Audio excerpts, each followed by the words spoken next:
Does English come from Latin? Does English come from German? Matter of fact, does English come from anything? How are different languages related?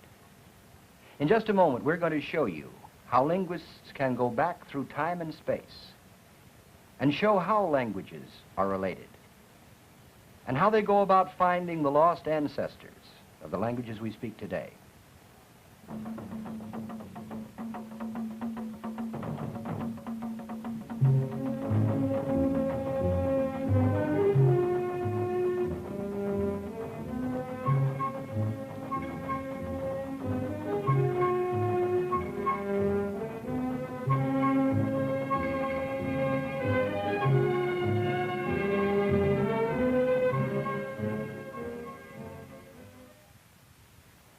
In our last program, we were talking about grammar. We were talking about syntax, about how sentences, particularly in English, patterned, and how we could go about finding out from actual sounds how the whole of grammar could be really set up on the basis of sounds. This particular kind of linguistic work is called descriptive linguistics because we're describing the structure of a language as it's spoken at one instant in time, in this case, the present.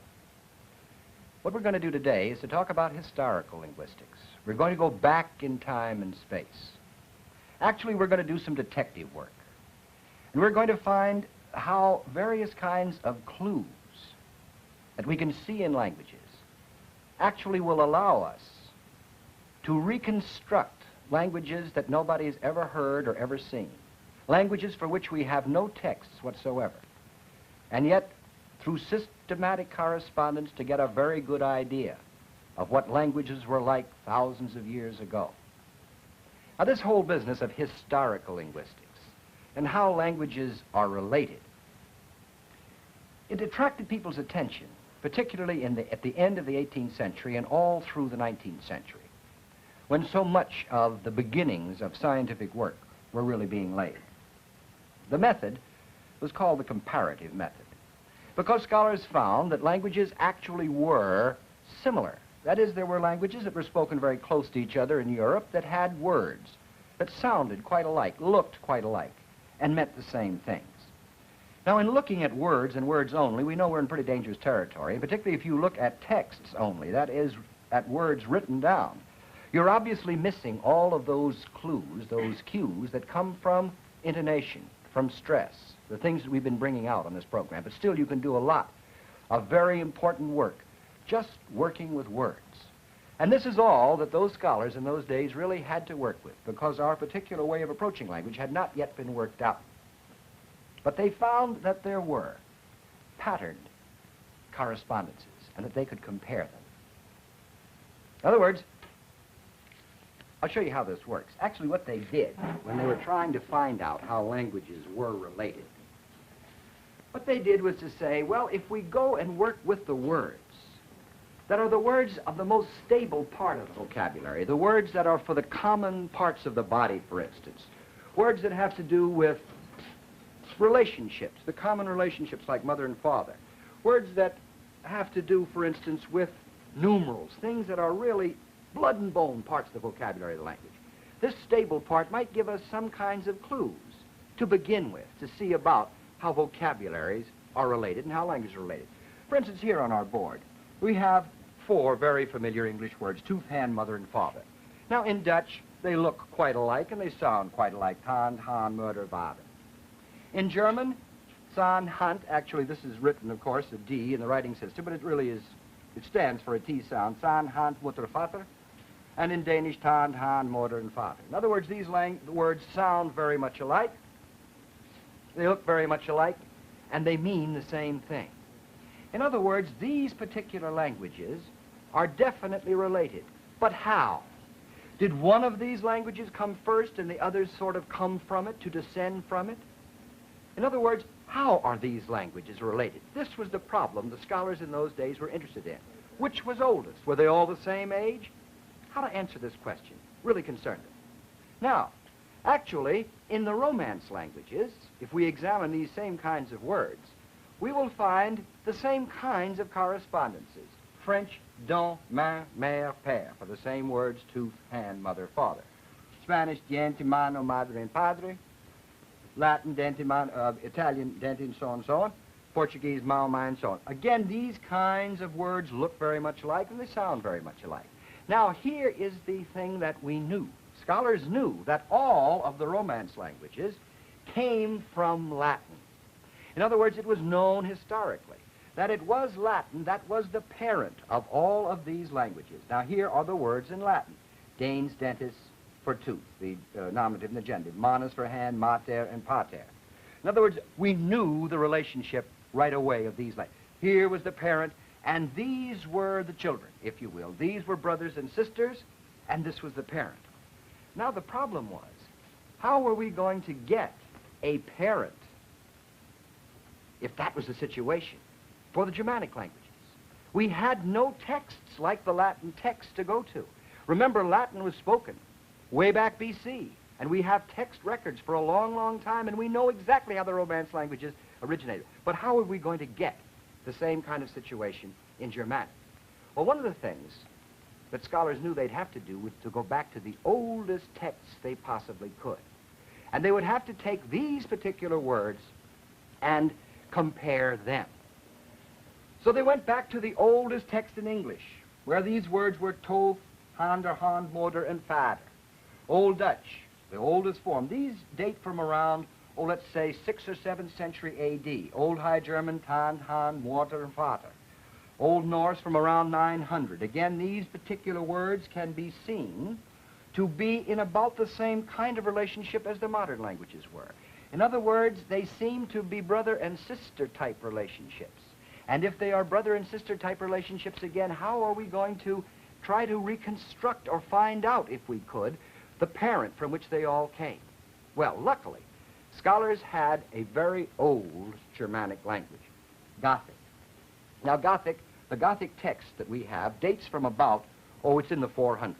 It comes from a translation of the Bible by a Gothic monk named Ulfilas, who was actually a bishop, as a matter of fact, and who translated the Bible. So we have a very old form, at least older than any of these others. And here we find the word for tooth was tunthus. This particular symbol here stands for a thus sound. The word for hand was handus, with endings on them that had disappeared in all of the other languages. There is no word that I have for mother in this from this particular material that I was working with, which is why there's a blank here. Of course, there was a Gothic word for mother, but it was not related to these others, came from another source. Word for father, father. Now, here again is our problem. Was Gothic the parent of these other languages? Was it the parent? No. Because it was so closely related in time and space, it was decided that Gothic was only an older brother. And it consequently gave us very good material to reconstruct now a language which we can call Proto-Germanic, which would date from about 1 A.D. And here is how it was reconstructed, systematically, through correspondences. In other words, the word for tooth must have been something like tanth. It had an ending on it. Because we don't know exactly what the ending was, we leave a little dash there. Handus is pretty close to the form it must have been. We will put the ending right on there, and motor was the word.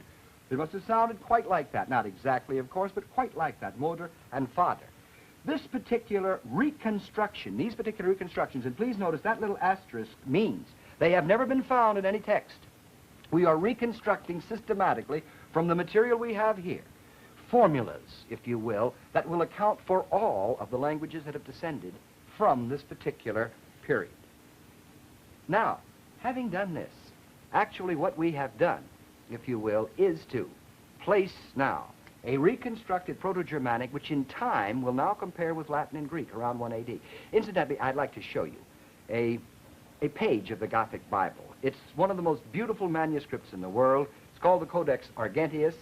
It's done on purple vellum with silver letters. And here is that part from the beginning of the parable on the prodigal son. Mane sums aita twan sunnuns, says the Gothic. A certain man had 2 sons. This is the way it starts.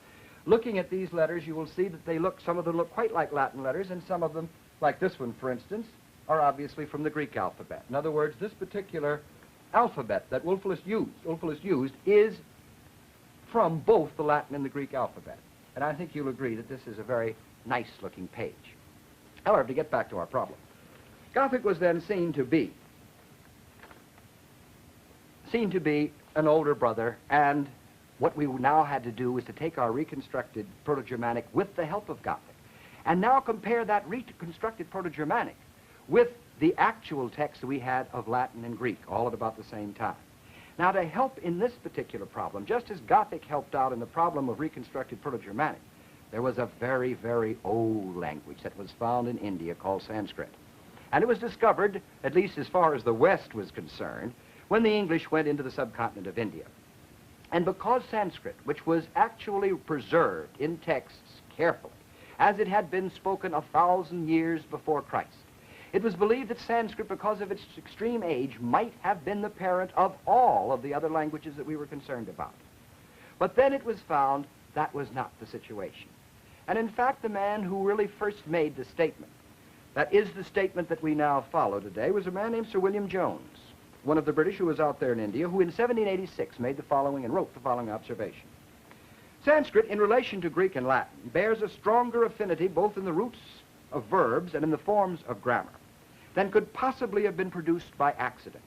So strong, indeed, that no philologer, that's what they called a linguist at that time, could examine them all three without believing them to have sprung from some common source, which perhaps no longer exists.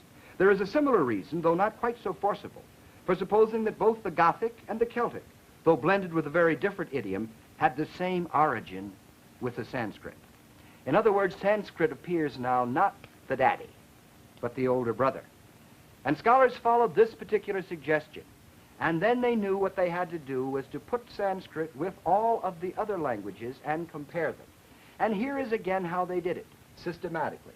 Here are our words tooth, mother, and father again, and we've added to this one the word ten. Again, numerals are very good for this kind of purpose. Latin, Danes, dentist, nominative, and the genitive. Now notice the Greek. Here is the Greek form for the genitive. The nominative is hodus, but hodontas. Notice the O in the stem as against the E. Sanskrit dan, danta. And what scholars then did was, on the basis of the E and the O, reconstruct for the parent language, now called reconstructed Proto-Indo-European, going back in time to about 2500 BC. Forms of dont-dent, dialect forms which may well have been different in different dialects with an O in the stem or an E in the stem. Take this word for father, for instance. This is a rather interesting one. Latin shows pater with a long mark here, which is actually a long vowel here. It doesn't show here in the slide. Pater, the Greek. Now notice the Sanskrit, pater. Pater with an accent here. This is very important. The accent is here, and the vowel is represented in the Sanskrit text by an I vowel. Whenever this particular vowel appeared in Sanskrit and an A in Latin and Greek, reconstruction had it that this was a sort of weak vowel because the accent was over here, and it must have been something like pter, pter. This was the way the word would possibly have sounded. Obviously, what I'm doing here is only showing you a formula that systematically will account for all the other forms, the actual forms that we have. Same thing for the word for ten. In other words, what scholars were able to do, working systematically now, through systematic correspondences of phonemes, that's actually what this was, to set up phonemic formulas, if you will, that would tell you about the structure of a language that was spoken 2,500 years before Christ. Now the problem was, of course, this. How were the Germanic languages now that we saw first? Those are the ones we're particularly interested in because English is a Germanic language. How were the Germanic languages to be brought in to line now with this Proto-Indo-European, with this Greek, Latin, and Sanskrit? Remember, we've already reconstructed a Proto-Germanic, and that's going to be our starting point.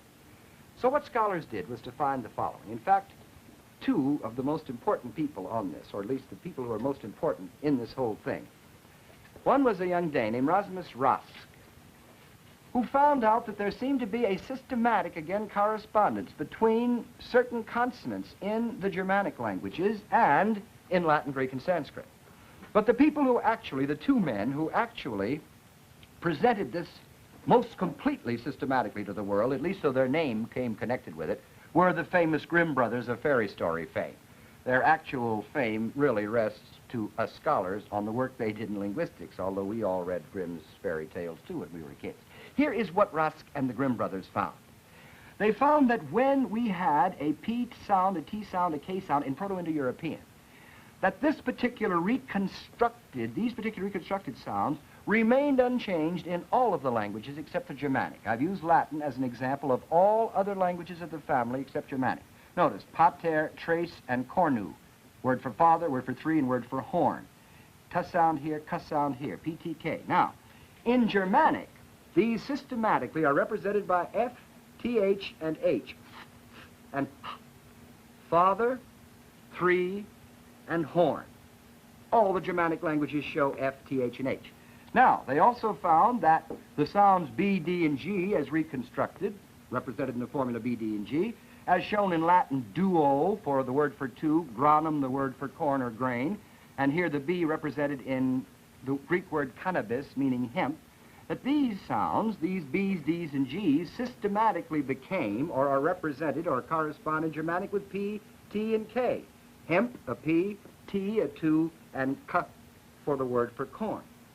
Then we found, or they found, that the particular sounds that are reconstructed as BH, DH, and GH, and we don't know how these were pronounced, if you will, or what actual sounds these writings represent, that these particular things here now change systematically in all the languages. Sanskrit shows BH, DH, and GH. Baharami, word meaning I carry, adhat, he did, karta, the word for garden. Actually doesn't exist in Sanskrit. We've reconstructed it here and put a star on it. Greek, phi, theta, and chi. Pharaoh, peso, hortas. The same three words. Notice PH, TH, and KH. Latin, F, F, and H. Pharaoh, feci, hortus. Now these became simple B, D, G in Germanic. B, D, and G. Bear, did, and garden. In other words, here was a very important series of correspondences. Absolutely regular, except for a few exceptions.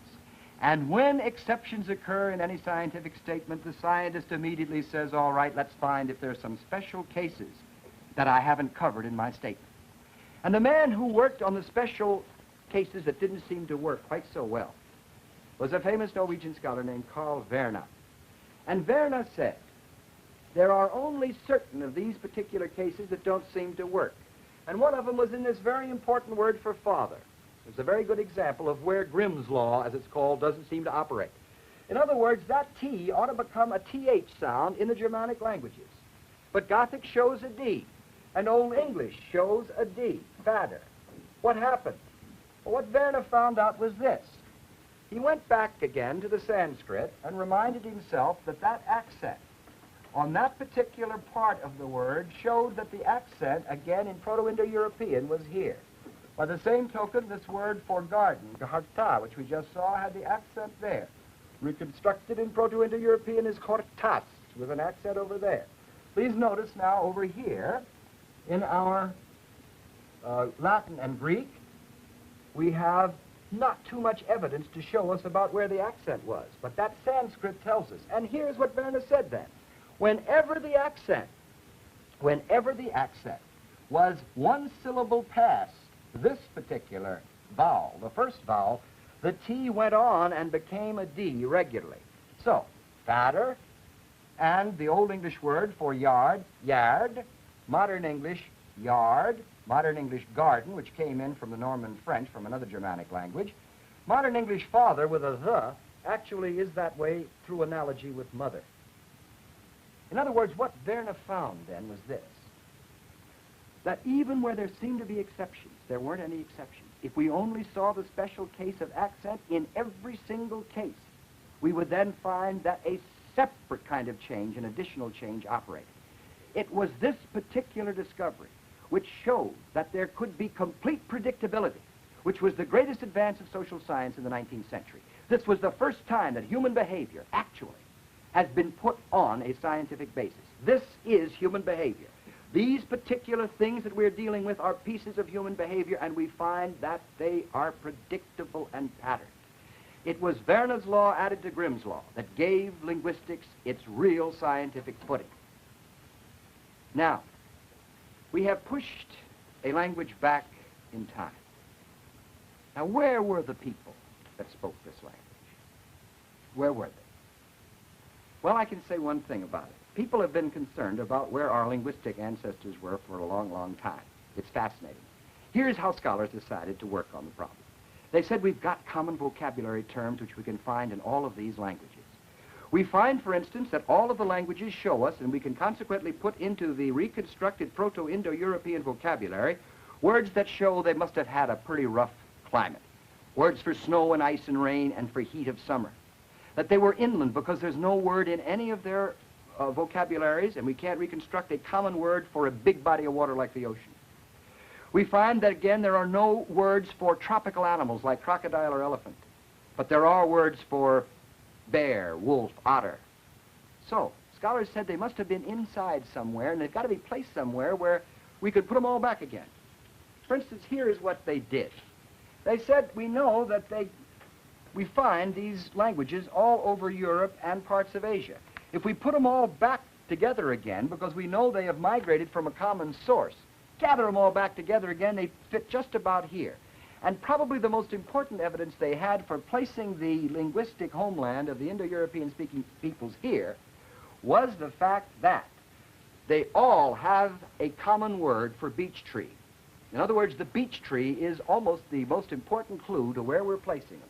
And we know from evidence that the beech tree at this point did not go any farther than this part of Europe at 2500 BC. So therefore we know that about here must have been where our linguistic ancestors were, if we gather them all back.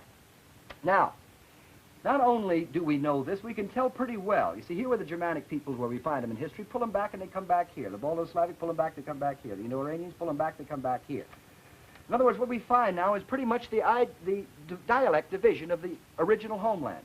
Germanic here, Italo-Celtic here. This is where the Latin and Celtic languages came from. Hellenic for Greek. And down here in the middle was a dialect boundary called the Kentum-Sotum line. That means that all the languages to the west had a word for hundred that began with a h sound, as in English hundred. But all the languages that were to the east had a word for hundred that began with a s sound, like Sanskrit shatam. So we even can tell something about the dialect divisions of the original homeland. I don't want you to take this too literally, but it gives you a very good idea of what you can do working systematically. So at 2500 BC then, our linguistic ancestors, the Indo-Europeans, the Proto-Indo-Europeans, were about here. Now, at what time and how did they migrate? Well, this is another problem. I'd like to show you now how we get at this problem. Probably one of the most important things that we have in settling this particular problem is another important discovery. The discovery of a language called Hittite, which was written on cuneiform clay tablets in cuneiform writing. That dates now from about 1700 BC, the earliest of these tablets. Remember, Sanskrit only went back to 1000 BC. Here now we have a language related to these languages we've been talking about that actually goes back, texts that go back to 1700 BC.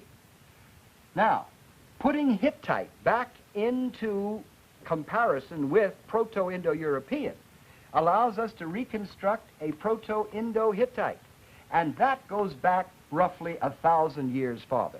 In other words, we now are able to say something about the parent language back as far as 3500 BC. Unless we find some other wonderful remains like the whole library at Bogazkoy of the Hittite Empire, I don't think we're going to get very much farther back than this. Now, what happened was this. It seems that our friends, the Hittites, and other speakers of languages that we call Anatolian, and they went down into Asia Minor, left somewhere between 3500 and 2500 BC, leaving behind our friends, the Indo-Europeans, in full possession of this territory, as we've just seen on the map at 2500 BC. Then, throughout this period, the various branches left one by one. Armenian first, then the Indo-Iranian speakers, the ones of Sanskrit and Old Persian, left at about, well, between 2300 and 2200 BC, leaving behind those people who were left. In other words, the ones that were everybody but the Indo-Iranian. Then the Hellenic speakers, the people that are to be the forerunners of the Greeks, left at about 2000. Then South and West European speakers left, the Italic and the Celtic, from 1800 to 1500. Here we get those particular people that we're most interested in, the Germanic speakers. Here is our family, and they seem to have left the original homeland between 800 and 500 BC, leaving behind only the Balto-Slavic. And the Balto-Slavic was split, and the Baltic speakers went in about 1 AD into the area now surrounding the Baltic, around Lithuania, leaving behind only the Slavic speakers. And if you will notice, the Slavic speakers are still right smack in that homeland, and they haven't yet moved. Well, all of the other Indo-European speaking peoples, when they moved, as we know, they caused a great deal of furor. We can remember in history what happened to the Goths and the Vandals and the Burgundians and the Norsemen. And our own English speakers have caused quite a lot of, shall I say, world ferment as they have spread all over the face of the earth. Well, now perhaps we are going to see for the next 50 or 100 years the completion of the Slavic expansion. I don't know. I leave that for you to contemplate. Anyhow, it's interesting to see how we can actually see these particular groups moving away one by one and leaving behind parent languages that can be reconstructed for all of the others. And we'll be saying more about our Germanic languages in our next program. Now, to summarize what we have been talking about today, actually, we have been following linguistic clues. And we have worked carefully in terms of correspondences and have been able actually to reconstruct linguistic forms, actually formulas, if you will, but linguistic forms, which can account for all of the actual languages, the words in actual languages that we have, even from the oldest text down. And in this reconstruction, we've actually been able to get back to 3500 BC. Back in time, back in space. And this, again, is systematic and patterned. Now, in our next program, what we're going to do is to follow the English language. We're going to zero in, so to speak, on our own linguistic ancestors and find out how these people started from scratch and spread their language all over the face of the earth. We're going to find out where they came from, how they got to England, something about what happened to them there. And we're going to do this by one of the most important, again, ways we have of watching how languages develop, namely through their vocabulary. We're going to find out how the English vocabulary changed, how it grew and how it added as the speakers of English went all over the face of the earth, how they borrowed words from other languages, how our own present vocabulary came to be what it is. We're going to see other world languages at the same time, other languages that have spread, important languages. We're also going to find out about other languages of the world that aren't world languages, to see how many they are, what they're like. And we're going to also concern ourselves with the whole matter of an artificial language. Should there be only one language? The whole matter of make up a language or take a real language that's around, and can that be a language for all mankind to speak? Be with us then, won't you?